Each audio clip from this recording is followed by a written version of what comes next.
They mistook the black general for a suspect. Her call to the Pentagon ruined their careers. Imagine being humiliated in front of the world.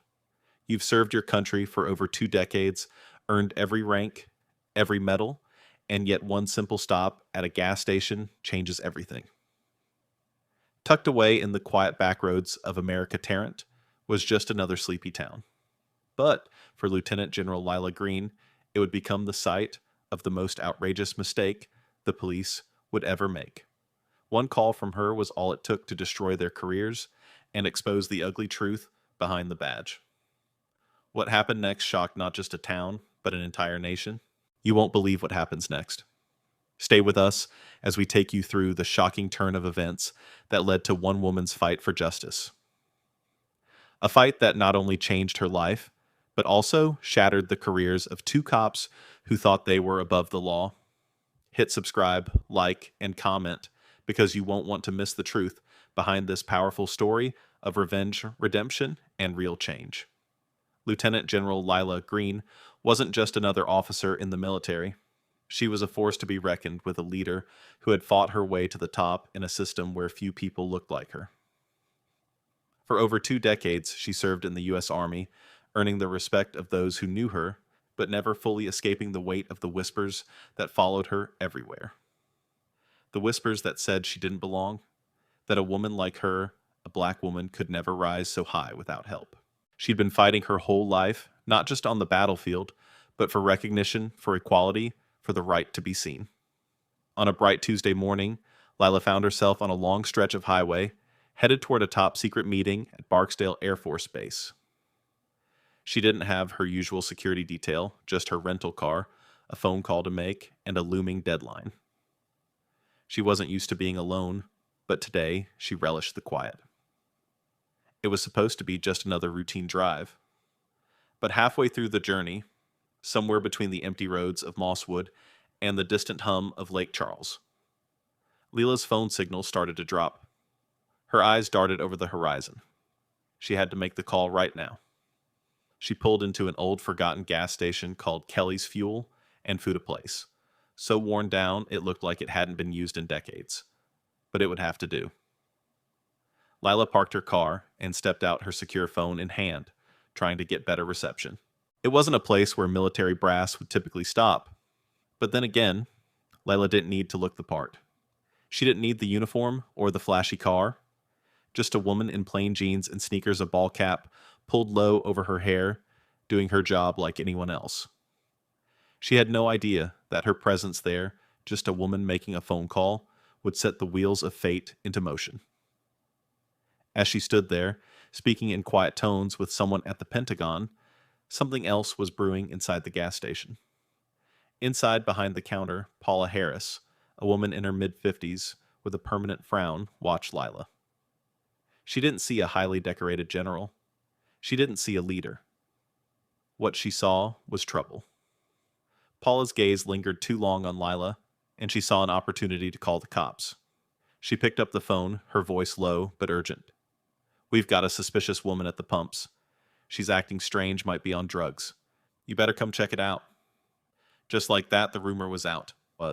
And soon, Lila would be faced with something she never expected to fight that wasn't just about her identity, but about her very right to exist as she was. In a town like Mosswood, nothing ever happens. It's small, sleepy, and forgotten. But not today. Within minutes, two officers, Officer Mark Johnson and Officer Casey Brooks, cruised toward the gas station with flashing lights, ready to make their move. They didn't know who she was. They didn't care. To them, she was just another person to intimidate. And that's when the nightmare began. As Lila stood there, the hum of the Pentagon's voice crackling through her phone, she couldn't shake the feeling that something was off. Her training kicked in, and her eyes scanned the parking lot, the few locals milling around, but she stayed focused on her mission. But before she could even finish her sentence, the sound of screeching tires interrupted her two police cruisers, barreling into the lot, their lights flashing. The calm of the moment shattered. The officers wasted no time. The first one, Officer Mark Johnson, was a stocky man in his 30s, his badge shining like it was the only thing he valued. He jumped out of his car like a man on a mission, his hand immediately going for his holster. His partner, Casey Brooks, was younger, eager, and hungry for something to break the monotony of this sleepy town. They saw Lila, and immediately something about her rubbed them the wrong way. "Mom, step away from the vehicle." Officer Johnson barked, his tone sharp, unyielding. No greeting, no good afternoon. Just command. Lila's military training kicked in. She kept her hands visible, calm, her voice steady. "Good afternoon, officers. How can I help you?" She didn't flinch. She didn't move. Her military ID was tucked safely in her jacket, but she knew how these situations could escalate. "I'm Lieutenant General Lila Green," she said, each word measured. "I'm on official business, and I need to finish my call." She could feel the weight of their eyes on her, but she wasn't backing down. But Johnson wasn't listening. He had already made up his mind. "Your license and registration now," he demanded, his voice carrying an edge of suspicion that felt personal. He wasn't looking at her credentials.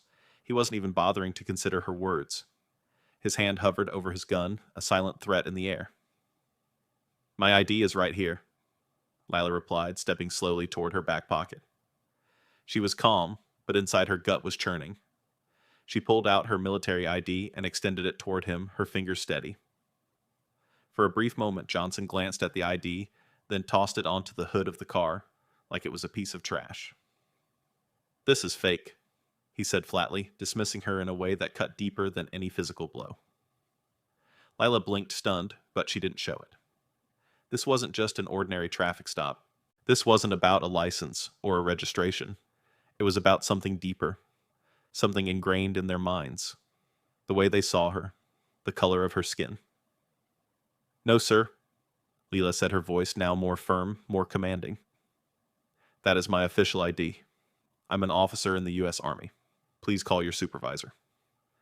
But instead of stepping back, Officer Brooks, younger and eager to prove himself, scoffed. "General, huh? You really expect us to believe that?" Lila's heart raced, but she kept her composure. "I assure you I'm not lying. This is my official ID. Please call your supervisor right now." Her voice, though measured, was growing harder, the weight of her words cutting through the air between them. And yet, it didn't matter. It didn't matter who she was. It didn't matter what she said. They had already decided. They had already placed her in a box. A woman. A black woman. She was nothing more than an outsider to them. Officer Johnson stepped forward, his hand still hovering near his holster, his eyes cold. "I don't care who you are," he muttered. "I'm not buying it." He reached for his cuffs. "You're coming with us." Lila's training screamed at her to de-escalate, to stand down, but everything inside her screamed back this was wrong. This wasn't how it was supposed to go. "You're making a mistake," she said calmly but firmly. "I am not resisting. You're unlawfully detaining me." She was trying to stay measured, but anger simmered beneath the surface.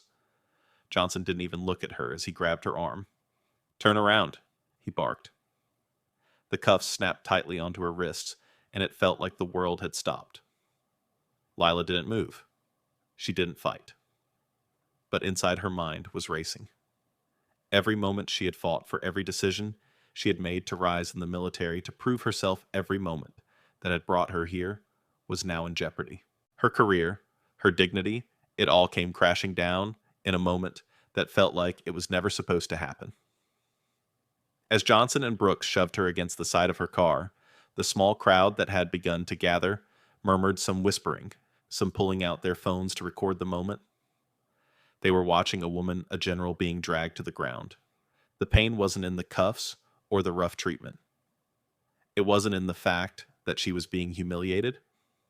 It was in the fact that no one stood up. Not one person. Not one voice raised to say this was wrong.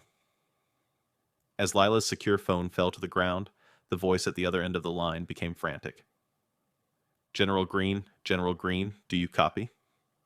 But the officers didn't notice. Or maybe they didn't care. It was only when Lila's phone hit the gravel, the connection breaking, that the true gravity of the situation sank in. This wasn't just about her. It was about something bigger. Something they didn't understand yet. This wasn't just a mistake. This was a message, one that she wasn't going to let stand. The officers had no idea that in a matter of minutes, the world would be watching. As Lila sat on the cold, cracked pavement, her wrists aching from the cuffs, she couldn't help but think about the past 2 decades, the battles she fought, the leaders she advised, the countless hours spent earning the respect of the people who would never see her as equal. All of it was now reduced to a humiliating moment in a forgotten gas station. But beneath the anger, beneath the shame, something else was building inside her. A fire. It wasn't the first time she'd been underestimated, but it was the first time it had been this blatant, this personal.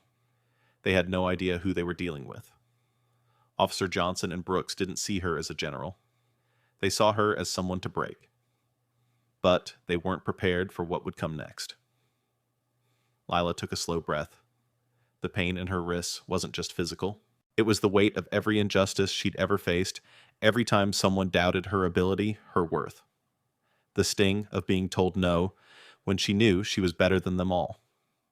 And now she was about to make them feel that sting too. The first thing she did was clear her head. She needed to think, to plan. She wasn't going to let this go. This wasn't just about what happened here in Mosswood. It was about something bigger. It was about the system that allowed this to happen. The system that gave these officers power. And it was time to take that power back. In the back of her mind, she could already feel the gears turning, the plan forming. It wasn't going to be quick. It wasn't going to be a loud explosion. It was going to be a strategic, deliberate strike. The kind that would leave them reeling. Leela's phone, shattered on the pavement, had lost the connection, but she knew her team at the Pentagon wouldn't be far behind. She had no doubt they'd be tracking the situation. But she needed to act fast. Time was running out. As she sat there, a crowd began to form. The small town of Mosswood had never seen anything like this. People were pulling out their phones, recording every second of her humiliation. But what they didn't know was that Lila wasn't going to let this be her legacy. No. This moment would change everything. They had no idea that the footage they were recording would soon become their downfall. The local police had made their move, but it was the Pentagon that would get the last word. Leela's mind was already racing through her next steps. She had the evidence. The officers hadn't just humiliated her, they'd broken the law, and she wasn't going to let them get away with it. In the few seconds that she had, while the officers were distracted by the growing crowd, she quickly calculated her options. Her phone might have been useless for now, but there was something more powerful than a broken device. The Pentagon. She had their full backing, and this incident would be her proof, a tool to expose not just the officers, but the system that let this happen. With every passing second, her confidence grew. As Officer Brooks started talking into his radio, Lila's hand moved discreetly toward her hidden pocket, where she kept a secondary phone. This one was still working. She activated it with precision, and within seconds she had a message typed out, ready to be sent to her contact at the Pentagon. The message was simple, but devastating. They've made a mistake. Get ready. That was all she needed. Her team would move fast. They had connections in high places, and she wasn't about to let these officers walk away unscathed. Not when they had stripped her of her dignity.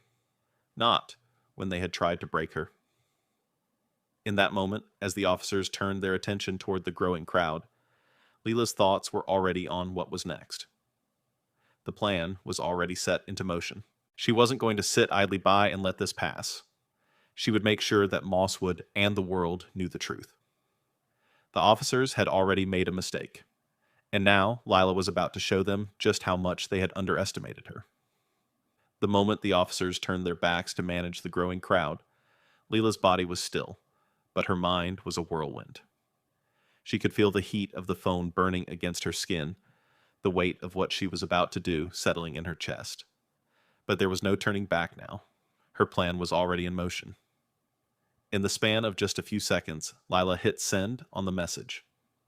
The words, simple yet precise, were now racing through secure military channels. Her team at the Pentagon wouldn't just respond, they'd react with the speed of a strike force. They had already been watching. They were already moving, and she knew that when the time came, they would be there. But she needed more than just a military response. She needed to make sure the world saw what was happening here. Behind her, the crowd continued to grow. Whispers, murmurs, the flashing of camera phones. Leela felt like a specimen on display. But she wasn't just a woman being humiliated. She was about to turn this spectacle into her weapon. Officer Johnson and Officer Brooks, too, caught up in their own sense of power, hadn't even noticed the shift in momentum. They were still focused on asserting control over Lila, but she wasn't their prisoner. She was a general, and they had just made their biggest mistake. As the crowd's whispers grew louder, a sense of danger began to settle over the officers. They were no longer just making a routine stop. They were starting to see the weight of their actions, but they still hadn't realized just how badly they had miscalculated. Then Lila stood up slowly, her movements deliberate and calm. Her hands still cuffed behind her back were now the only things holding her in place, but her mind was free. She wasn't looking at the officers anymore. She was looking at the camera phones, at the world that would soon be forced to see the injustice unfolding. The officers tensed. They were starting to feel the pressure, but they didn't know it yet. They didn't know that Lila had already planned her next move. She didn't need to shout. She didn't need to fight. What she did next was quiet, but it was devastating. With a controlled breath, Lila turned to face the crowd, her eyes locking onto the closest camera. In a flash, she grabbed the phone of a bystander who had been recording. Without a word, she swiped the phone from his hands and held it up to the camera. Her face, steady and unwavering, was framed in the lens. And just like that, she sent a message. A military message, but it wasn't just to the Pentagon anymore. It was to the world. "You're watching a crime," she said, her voice calm but cutting through the air like a blade. "What you see here is not just a wrongful arrest. This is an act of systemic failure. They thought they could get away with it, but they won't." In that moment, everything shifted. The crowd went silent. Phones were still. The officers exchanged nervous glances, realizing the cameras weren't just documenting, they were exposing. What started as a simple local interaction was about to become something bigger. Something they couldn't control. Lila stood her ground, the cuffs digging into her wrists, her face expressionless, but her eyes burning with the fury of 1,000 unspoken words. She knew it wouldn't end here. This wasn't just about the officers, it was about what they represented, the unchecked power of a broken system. A system that had let them abuse their power for far too long. As the minutes passed, the tension built.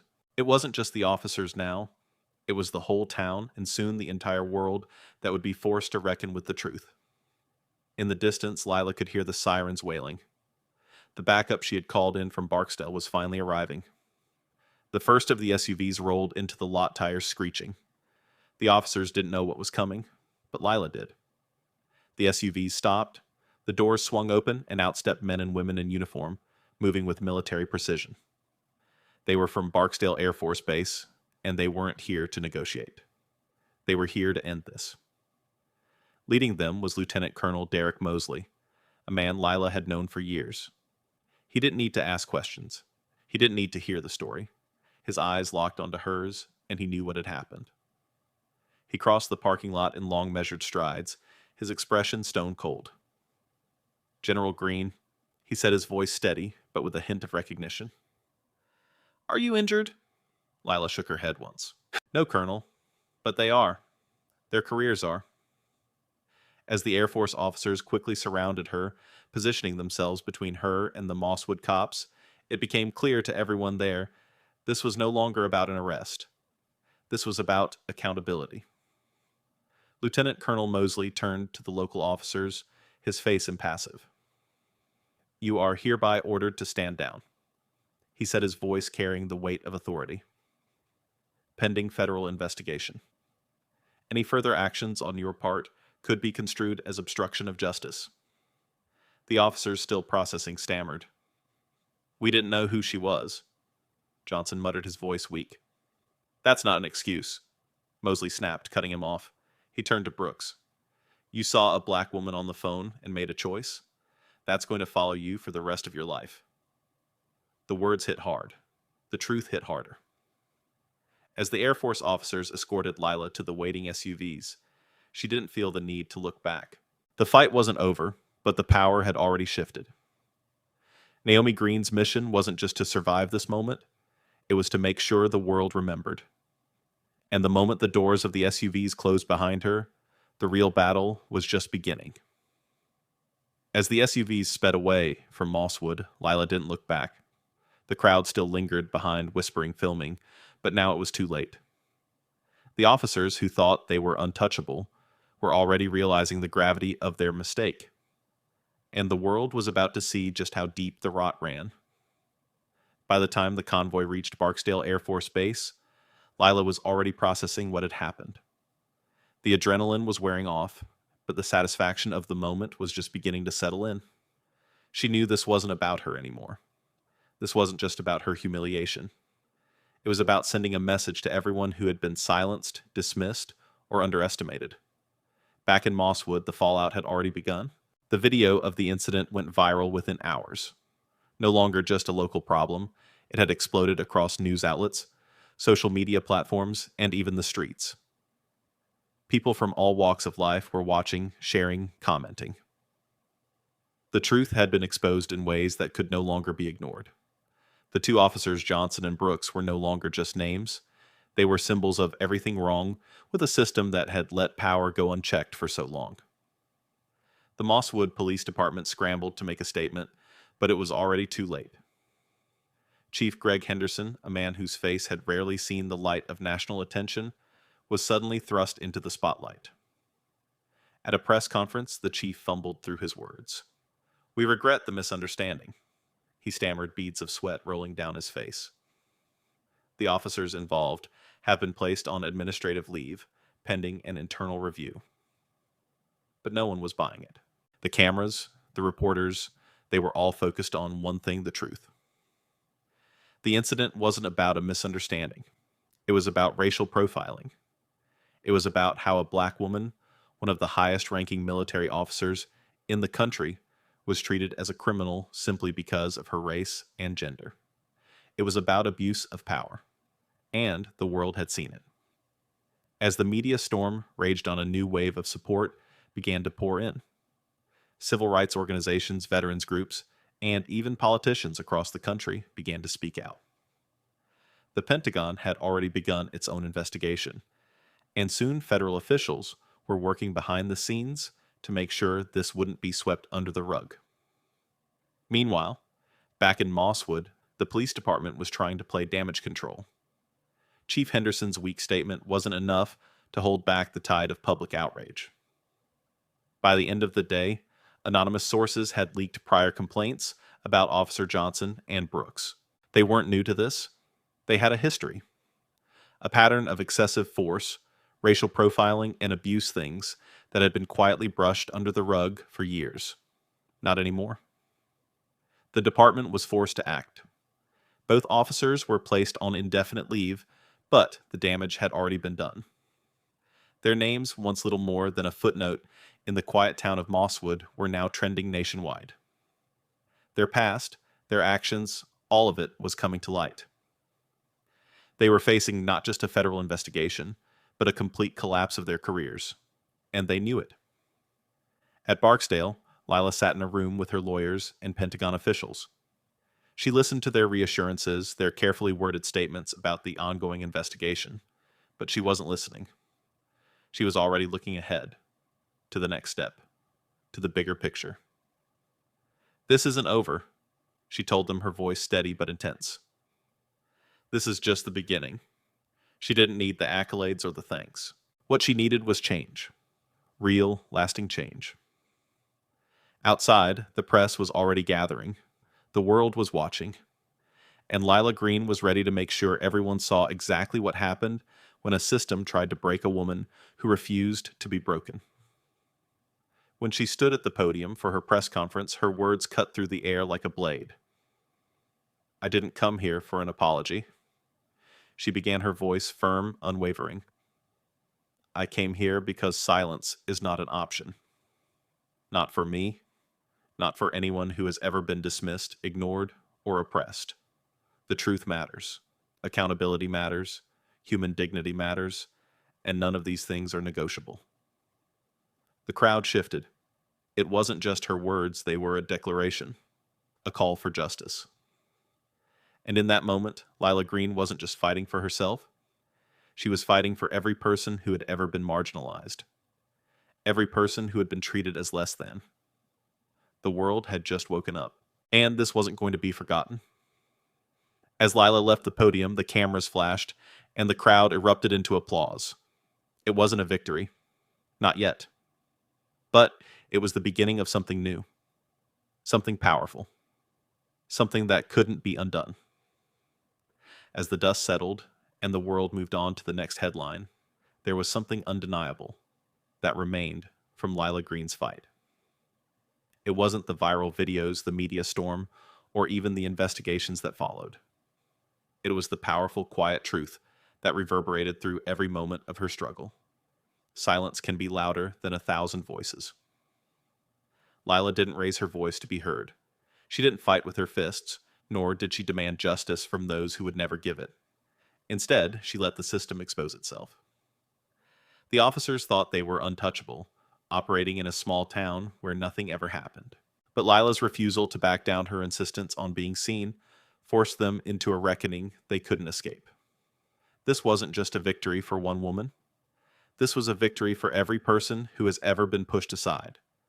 Every person who has been judged by the color of their skin or the sound of their voice. It was a reminder that sometimes the most dangerous thing you can do is refuse to be invisible. And the world. The world will see that. The lesson here is simple yet profound. Don't let them decide your worth. Don't let anyone, no matter how powerful, convince you that you're less than you are. Lila didn't let her circumstances define her, and in doing so, she turned a humiliating encounter into a movement that exposed not just the officers, but the deeply entrenched systems that allowed them to act with impunity. This story isn't just about racial injustice or about one woman's fight against police abuse. It's about taking back control. It's about recognizing that in a world full of noise, your silence, your strength, and your refusal to bow down can be a powerful catalyst for change. Lila Green didn't just make the officers regret their actions. She made the entire system regret underestimating her. And that in itself is the most powerful lesson we can take away. Change starts when we stop being afraid to show who we really are. When we stop accepting the narrative that others write for us and start writing our own stories. Change doesn't happen overnight. It doesn't come from silence. It comes from standing up, from refusing to be overlooked, from forcing the world to see you for who you truly are. Lila Green didn't just fight for herself. She fought for every single person who has been made invisible, who has been silenced, who has been dismissed. And the message she sent is clear: we will not be silenced anymore. Now, it's your turn. If Lila's story has moved you, if it sparked something inside, you don't let it fade away. Share this story. Spread the truth. Speak up when you see injustice. We all have a part to play in this fight. Like, comment, and share, because every voice counts. And remember, real change begins when you refuse to stay quiet. We all have the power to turn a moment of defeat into a movement. Don't just watch, be a part of the change.